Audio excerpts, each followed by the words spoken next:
Azad Samaj party के अध्यक्ष और नगीना से सांसद चंद्रशेखर आजाद ने लखनऊ में मुस्लिम संवाद और समाधान कार्यक्रम में सरकार पर तीखा हमला बोला। उन्होंने कहा, मैं जो बोलता हूं खुलेआम बोलता हूं, कोई बात चोरी छिपे नहीं करता। सरकार को कावड़ से नहीं बल्कि नमाज से दिक्कत है। चंद्रशेखर ने यह भी कहा कि उनकी पार्टी का संविधान जिसकी जितनी संख्या भारी उसकी उतनी भागीदारी के सिद्धांत पर आधारित है। उन्होंने आरोप लगाया कि उत्तर प्रदेश में जो सरकार की हाँ में हाँ नहीं मिलाता उसका नुकसान तय है। उन्होंने कहा कि मुसलमानों को शुद्ध बनाने की साजिश की जा रही है, उनकी दुकानों को बंद कराया जा रहा है, जो संविधान का खुला उल्लंघन है। चंद्रशेखर ने मुस्लिम समाज को आह्वान किया कि वो अन्याय के खिलाफ एकजुट होकर संविधान की रक्षा करें।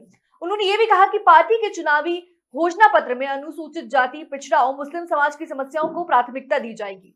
इस वक्त हम मौजूद हैं अटल बिहारी कन्वेंशन सेंटर पे, जहां पर आजाद समाज पार्टी की तरफ से मुस्लिम संवाद का कार्यक्रम आयोजित किया गया। हम आपको बता दें कि जिस तरीके से आजाद समाज पार्टी के राष्ट्रीय अध्यक्ष और नगीना के सांसद चंद्रशेखर आजाद और उत्तर प्रदेश के भी अध्यक्ष सुनील कुमार चित्तौड़ भी यहाँ पर मौजूद। उत्तर प्रदेश से अलग अलग लोग यहाँ पर मुस्लिम समुदाय से अलग अलग जनपदों से लोग यहाँ उपस्थित और पार्टी के भी कई बड़े नेता, कई बड़े चेहरा भी यहाँ पर उपस्थित किए गए हैं। खत्म हो गया आज के समय, लड़ाई तो आज शुरू हो रही और लड़ाई इस बात के साथ शुरू हो रही है कि उत्तर प्रदेश का भविष्य कैसा होगा, उत्तर प्रदेश के स्कूल कैसे होंगे, उत्तर प्रदेश के कॉलेज कैसे होंगे, उत्तर प्रदेश की यूनिवर्सिटियां कैसी होंगी, उत्तर प्रदेश के किसानों को उनकी आमदनी, उनका हिस्सा बैठता मिलेगा नहीं मिलेगा, उत्तर प्रदेश के गरीबों को उनका हक मिलेगा नहीं मिलेगा, उत्तर प्रदेश में धार्मिक आजादी कैसे रहेगी, सामाजिक आजादी कैसे रहेगी, आर्थिक आजादी कैसे रहेगी, नौकरी मिलेगी नहीं मिलेगी, रोजगार मिलेगा नहीं मिलेगा, इन सब चीजों पे चर्चा करनी। तो मैं आपको आजाद समाज पार्टी के विषय में बताता, हम कोई काम छिपा के नहीं करते हैं, जो काम करते हैं वो खुलेआम करते हैं, सबकी नजरों में करते हैं। और आज मैं लखनऊ से कह रहा हूं, आजाद समाज पार्टी का संविधान आपको मिल जाएगा गूगल पे, किसी से ना पूछो ना किसी की मानो, संविधान पढ़ो और देखो कि आजाद समाज पार्टी ने काशीराम साहब के उस फॉर्मूले को पक्का किया है कि जिसकी इतनी संख्या भारी उसकी उतनी हिस्सेदार। ये हवाई बात नहीं है, संविधान में लिखा है कि जिसकी जितनी संख्या है उसको संवैधानिक पदों पे टिकटों में बराबर की हिस्सेदारी मिलेगी। ये बात हमने अपने संविधान में लिखी है, ये कोई ऐसा नहीं है कि हवा में, क्योंकि इसके मेरे ये कार्यक्रम खत्म होने के बाद बहुत तकलीफ होगी लोगों को और इधर उधर की बातें चलाई जाएंगी। तो मैं उनको अभी कहना चाहता हूं कि गूगल पे संविधान है, ये कॉन्स्टिट्यूशनली है और कॉन्स्टिट्यूशन है आजाद समाज पार्टी, उसको पढ़ लो तो आपको पता लग जाएगा। हो सकता है कई पार्टी अपने कॉन्स्टिट्यूशन में संशोधन कर ले, देना दीवाना तो पता लग जाता है, जब मौका मिलता तभी पता लग जाता कौन कितना क्या कर सकता है। मैं आपको कुछ तारीखें बताता हूं। हमारी पार्टी का संगठन, उसकी कोर कमेटी में हमने बैकवर्ड को, मुस्लिम समाज के लोगों को, शेड्यूल कास्ट के लोगों को बराबर की भागीदारी दी है। कम ज्यादा तो हो सकती है लेकिन कम नहीं, ज्यादा हो सकती है लेकिन कम नहीं। एक बात, हमने अपने कॉन्स्टिट्यूशन में जिसकी आबादी 20% है उसको 19% का हक नहीं दिया, उसको 20 की जगह 21 का तो दिया होगा। आप संविधान पढ़ के देखोगे तो आपको पता लग जाएगा। हमने चाहे जिला पंचायत के टिकट दिए हो या विधानसभा उपचुनाव के टिकट दिए हो, हमने जिसकी इतनी संख्या थी उसी आधार पर टिकट दिए। हमने शेड्यूल कास्ट की भी अन्य जातियों को टिकट दिए। जो लोग कहते हैं कि शेड्यूल कास्ट की अन्य जातियों को टिकट नहीं मिलता, हमने मुस्लिम भाइयों को भी बराबर के टिकट दिए। हमने संगठनात्मक उसमें उत्तर प्रदेश को हो या देश का कोई और स्ट्रक्चर हो, हमने उसमें भी अपनी तरफ से, जैसे बिहार का चुनाव और जोर आजाद साहब हमारे वहां प्रदेश अध्यक्ष, उन्हीं के नेतृत्व में चुनाव लड़ा जा रहा है। उनके बिना, उनकी मर्जी के बिना या उनकी जानकारी के बिना कोई काम नहीं होता। जोर आजाद साहब इस मंच पे बैठे हैं, वो बता सकते हैं। उससे पहले झारखंड का चुनाव हुआ है, काशिफ रजा साहब वहां प्रदेश अध्यक्ष हैं, काशिफ रजा साहब यहाँ बैठे, पूरा चुनाव उनके नेतृत्व में लड़ा है। कितनी सीटों पर लड़ा जाएगा, कौन कौन प्रत्याशी होंगे, किसी ने कोई हस्तक्षेप नहीं किया। राष्ट्रीय कमेटी को जो उन्होंने अपना रिकमेंडेशन भेजा उसी को राष्ट्रीय कमेटी ने माना। ये दोनों लोग यहाँ बैठे हैं, इस बात की गवाही। तीसरे इम्तियाज साहब बैठे हैं, वो बंगाल के प्रभारी है, वहां संगठन किस तरह डेवलप होगा, किस तरह काम करना है, इम्तियाज साहब यहाँ बैठे हैं। उनके काम में कोई वो नहीं करता, वो राष्ट्रीय कमेटी सलाह करते हैं, काम अपने आप करते हैं और पूरा काम वहां लगातार चलता है। ये बात मैंने आपको इसलिए बताई, अब सुल्तान साहब बैठे हैं हमारे छोटे भाई, वो युवा के प्रदेश अध्यक्ष हैं। हालांकि मेरी नजरों में उनके संघर्ष, उनका कद बहुत बड़ा है। उनको युवा की जिम्मेदारी दी है और वो उनको पूरी छूट दी है कि जहां भी गरीबों पे, किसानों पे, दलितों पे, पिछड़ों पे, मुसलमानों पे जुल्म हो, आप जाके हक की आवाज उठाओ और चिंता मत करना, पूरी पार्टी आपके साथ खड़ी। ये हमने अपनी पार्टी का स्ट्रक्चर बनाया। इसमें हमने अभी तो एक सम्मेलन हुआ है, अभी तो चिंता मत करो, पिछड़े वर्ग का भी सम्मेलन होगा, आप देखते जाओ। अभी तो दलित समाज के अन्य जातियों का भी सम्मेलन होगा, अभी तो शुरू किया है। अभी तो पिछली बार उत्तर प्रदेश में आए थे, तारीख थी 1 जून, और दिन था अर्जक संघ के स्थापना दिवस का। एक कार्यक्रम नहीं झेल पाए, अभी तो शुरू किया, अभी देखते जाओ। अब तो पूरे उत्तर प्रदेश में गली गली जाएंगे, घर घर जाएंगे, लोगों को जगाएंगे, अपनी बात रखेंगे, लोगों को विश्वास जीतेंगे। नगीना के लोग यहाँ बैठे हैं, मैं दिल से धन्यवाद करूंगा नगीना के लोगों का, लेकिन नगीना के लोग यहाँ बैठे हैं, गवाही दे सकते हैं कि हमारी लोकसभा में किसी गरीब पर जुल्म करने की हिम्मत किसी शासन प्रशासन के अधिकारियों में नहीं है। इस बात की गवाही नगीना के लोग दे सकते हैं।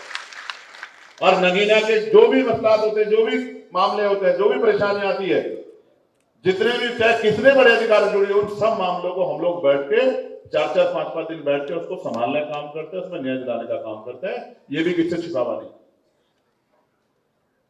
हमने अपने संगठन में नीचे से लेकर आज तो अपने सिर्फ जिले से कुछ पदाधिकारियों को बुलाया जो संगठन में दायित्वों पे है। उनको इसलिए बताया कि उनको बुलाया कि उनको पता लगे कि उनका संगठन कितनी तेजी से काम कर रहा है, क्या काम कर रहा है।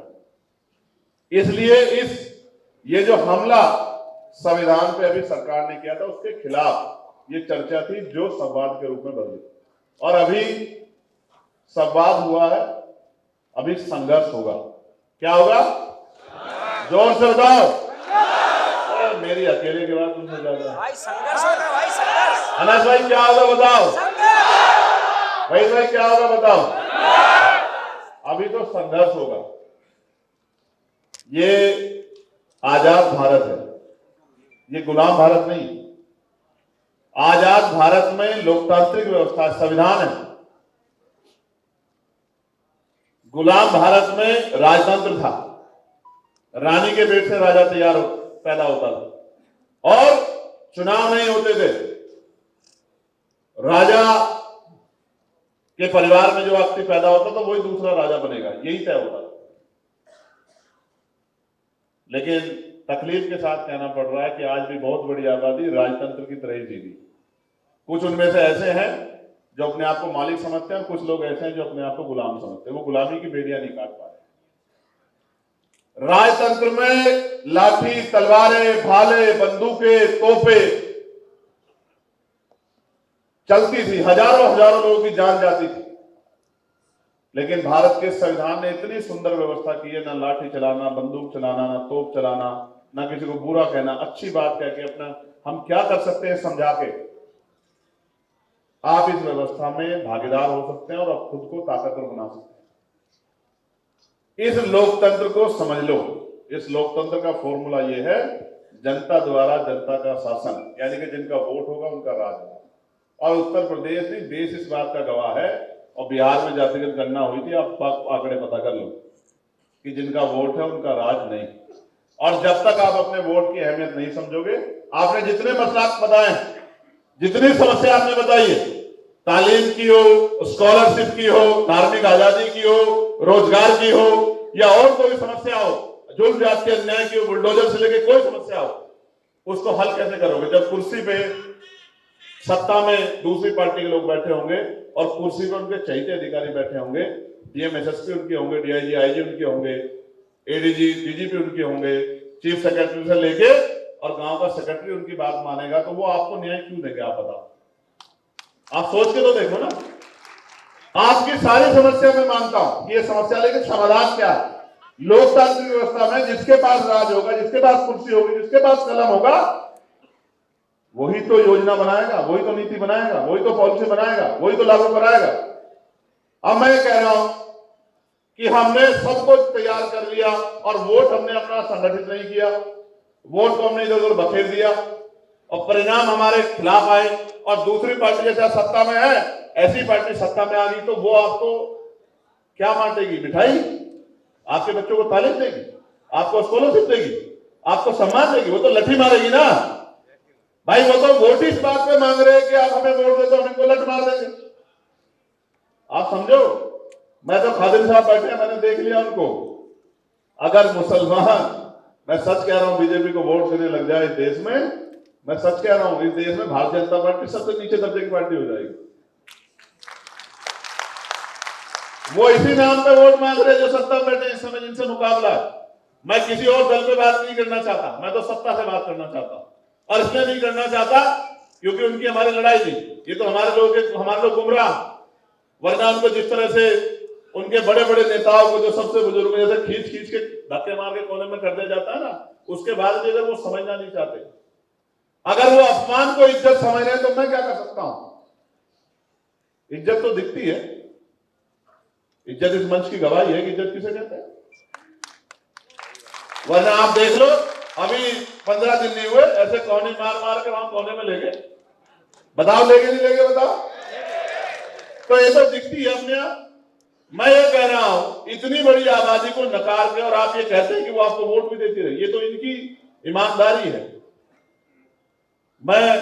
हमारे वसीम साहब खड़े हैं और नईम साहब खड़े हैं, मैं ये कह रहा हूं, नकारात्मक राजनीति आपको नहीं, इस देश को लेकर डूबेगी। मेरी बात को आप याद रखें। सकारात्मक राजनीति करो। वोट को किसी को हराने के लिए मत दो, वोट को किसी को जिताने के लिए दो। वोट को जीतने के लिए दो। वोट को अपने और अपने बच्चों के भविष्य को ध्यान में रखे दो। अभी तक आप क्या कर रहे हैं? और यही चला रहा है लंबे समय से कि फलानी पार्टी को हराना है, फलानी पार्टी को हराना। मैं आपसे कह रहा हूं, मैं अपनी 70% एनर्जी किसी को हराने के लिए लगा दूं, तो 30% एनर्जी से मेरा कौन सा भला हो जाएगा? आप मुझे, हमारी पूरी एनर्जी 5 साल हम लोग जुल्म जाति में अत्याचार सहते हैं और बाद का 1 महीना हम इस बात पर लगाते हैं कि इसको कौन हरा रहा है।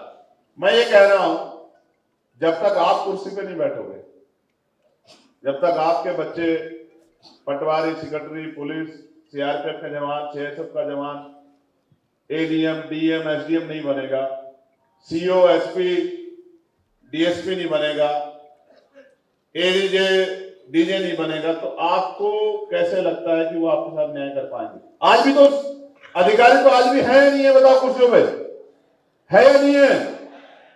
अधिकारी भी है, सरकार भी है, फिर क्यों कह रहे हो कि बुलडोजर चल रहा है? फिर क्यों कह रहे हो अन्याय हो रहा है? क्योंकि जिस सोच के लोग बैठेंगे कुर्सी पे, बाबा साहब अम्बेडकर ने संविधान को सौंपते हुए कहा था कि मुझे शंका है कि संविधान कितना भी अच्छा क्यों ना हो, अगर चलाने वाले हाथ अच्छे नहीं होंगे, उनकी नीयत अच्छी नहीं होगी, उनकी नीति नहीं अच्छी होगी, तो अंत संविधान बुरा साबित होगा। उन्होंने कहा संविधान कितना बुरा क्यों ना हो, अगर चलाने वाले हाथ अच्छे होंगे, उनकी नीति अच्छी होगी, उनकी नीयत अच्छी होगी, तो अंत संविधान अच्छा साबित होगा। आज ही हमारे सामने